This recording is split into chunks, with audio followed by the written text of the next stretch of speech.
And now it's time for RTB 101, where we discuss practical questions to help train you to share your faith more effectively.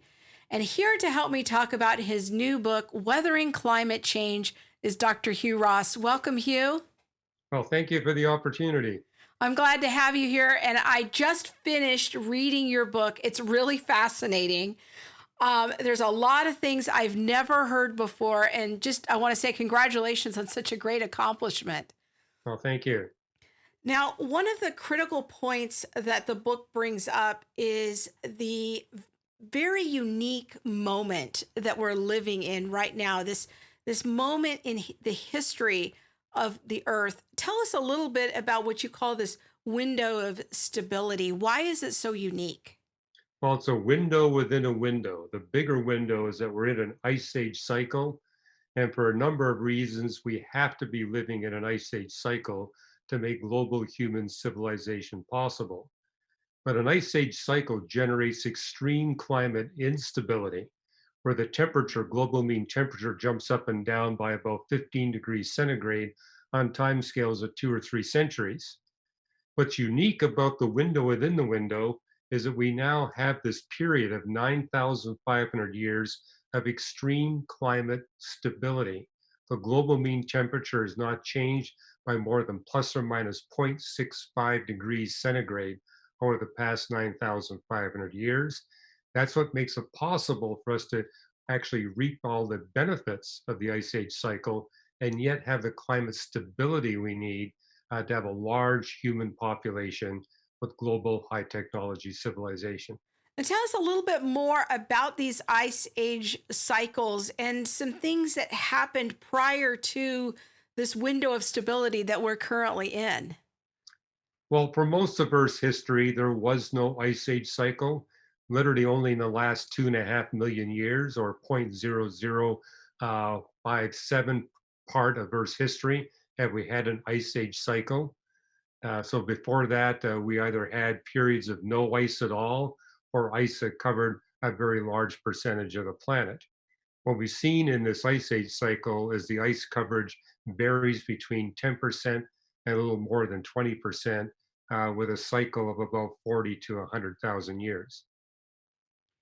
So, how does living in this brief moment of climate stability, how has that helped to facilitate the launch and advance of human civilization? Because that's another very critical theme of your book.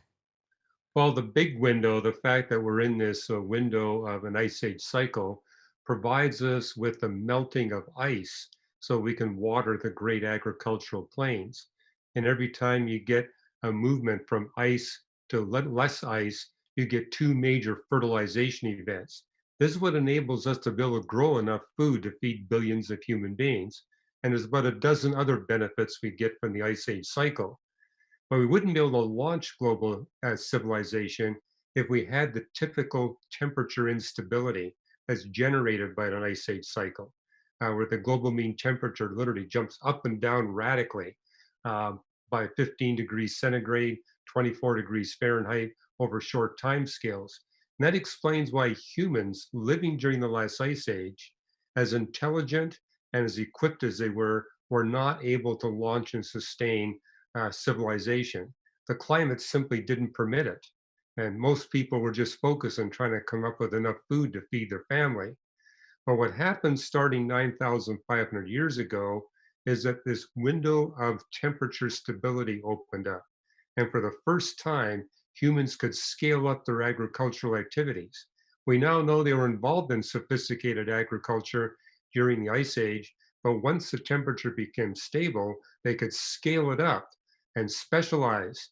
And the reason why is they could count on the climate being stable enough, they would know which crops to plant where, and they could count on the fact that they could get an abundant harvest, be able to grow an abundance of food, actually produce so much food that most of the population could be set free from agricultural activity and engage in art and music, engineering, technology, science, philosophy, theology, and that explains the what we call the Neolithic Revolution, the explosive advance of civilization that began 10,000 years ago and continues to this very day.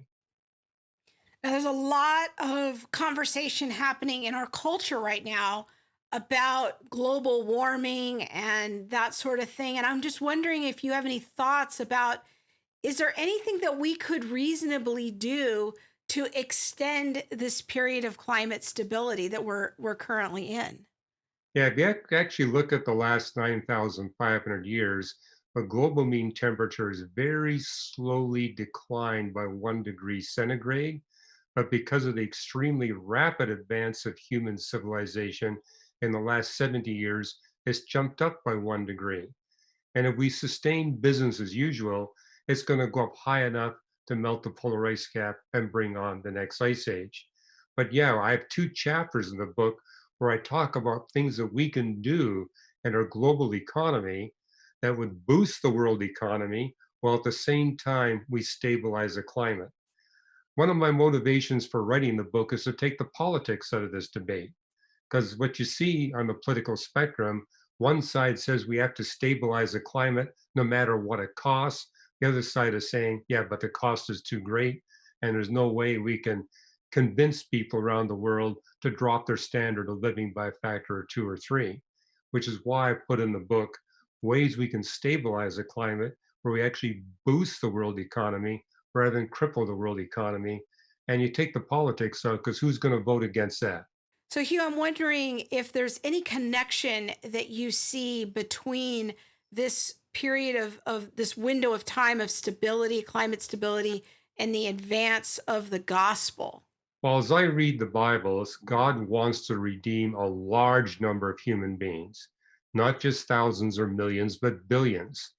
And he also wanted an environment where the good news of salvation through Jesus Christ could be efficiently taken to all the people groups of the world in a relatively short period of time. So it requires a large human population with a technology to be able to take this good news of salvation through Jesus Christ to all the people groups of the world. And that's what we got today.